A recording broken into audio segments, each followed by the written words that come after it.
I took a gap year from school after my freshman year to pursue content creation and consulting full-time. And she made the right decision because during that gap year, she ended up pulling in 6 figures. But what's the secret? Well, you asked the right question because in this documentary, she'll share the 7 principles that got her there. Hey, I'm Katie. Come on in. Welcome to my space. I am a full-time student at Duke University.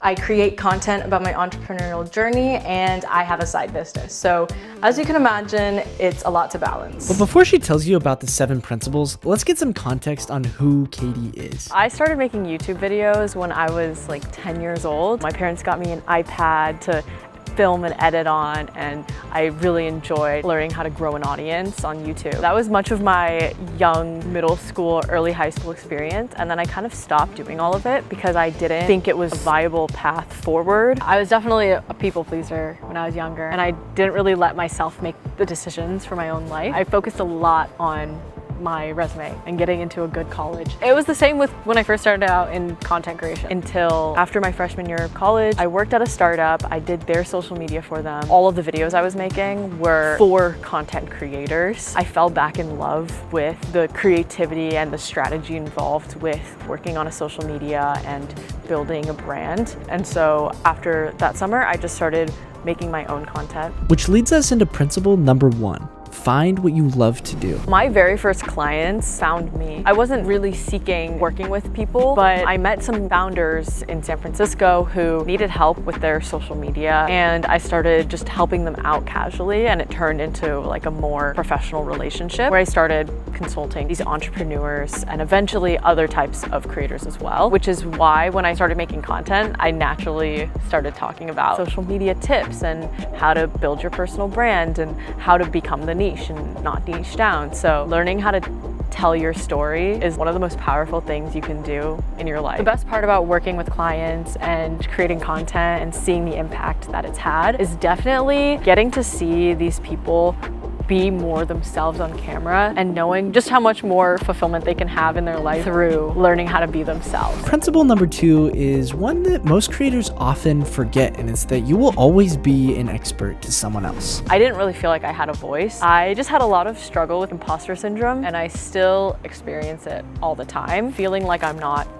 an expert, which is true in a way. I'm a student at a university. I'm not per se someone with 20 years of experience in anything, but the way I've come to combat that is, first of all, you don't have to claim you're an expert. You don't have to pretend you know everything about everything in order to talk on a specific subject. And then a second phrase that I think about a lot, you are always an expert to somebody else. Someone said that phrase to me, and I thought as a freshman in college, you would assume that you don't know anything. You're just getting started, whatever. But then you think about the people that are like 15 years old, 16 years old, applying to colleges who haven't experienced it yet.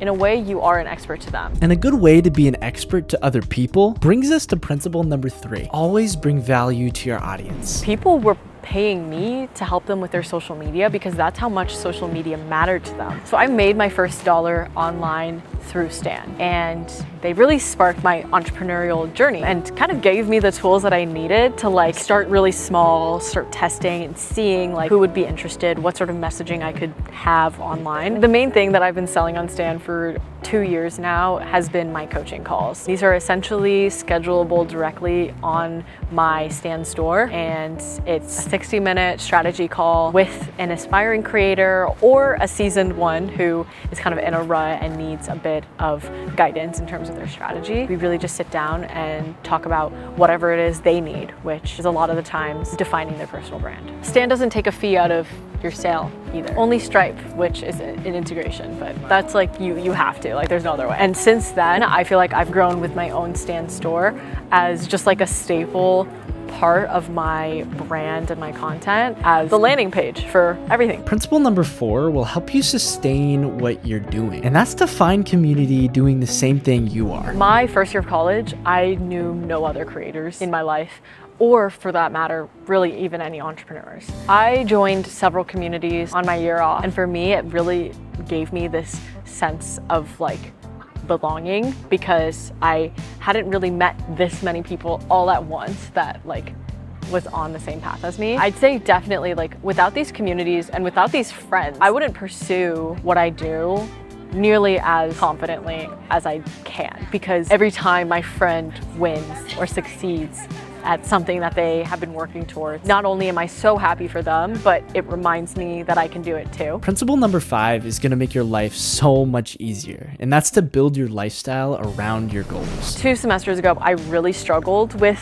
having the brain space to think creatively. I kind of like had to align my lifestyle here with what I do online. And so last semester, I signed up for 3 classes about marketing, social media, entertainment, like everything that I was interested in, just for the purpose of reclaiming that space for me. For example, even this year, Creator Lab is a club that started last year, and this year we decided to revamp it and focus a lot on that community aspect. We've essentially fostered this group of creatives and entrepreneurs and people that make content on social media. And the goal with it is to make sure everybody in the community knows that there are other people that exist here that also care about it. Being surrounded by that energy definitely reminds me that I'm allowed to put as much time into it as I do. Principle number 6 is a complete game changer, and that's to lower the friction of your process. So one of the biggest struggles recently that I've learned how to overcome is friction. So friction in the creative process. For example, you feel like filming a video, you have the energy for it, but you don't feel like setting up your camera or your lights or your mic. That is friction. Intentionally going into every aspect of your life and creative process and reducing friction within each has been super helpful for me. So for example, one thing that I do is I carry my mics in my backpack at all times, just in case an idea sparks up in my head. I'm not able to use the excuse that I don't have the right setup to film right now, or oh, it's really loud in here, I guess I won't do it. Even like at my desk at home, all of my camera equipment, my mics and everything, I just pile in this little basket so that it's always close to me and I like can set it up really quickly. I also keep my makeup really close to reduce the friction of the filming process. Can't give myself an excuse for, you know, not wanting to film, because I can kind of just like immediately, I don't have to get up. I can just like, which has been very helpful. And the last principle might be the most important of them all. Always seek balance and sustainability. At a certain point, I realized there is no such thing as balance. There's only what you prioritize and what you don't prioritize. After my gap year, when I was already creating content like every day, I came back to Duke. I was very stressed out by classes and exams and things like that.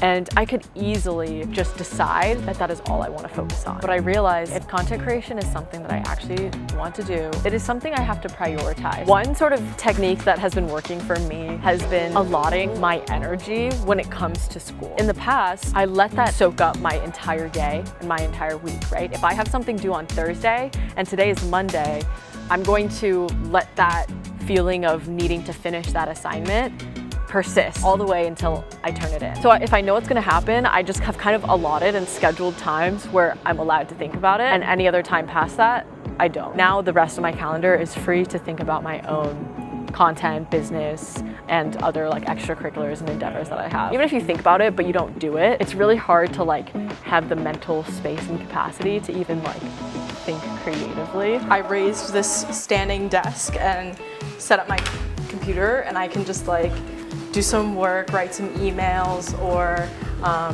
watch a lecture all while walking. Yeah.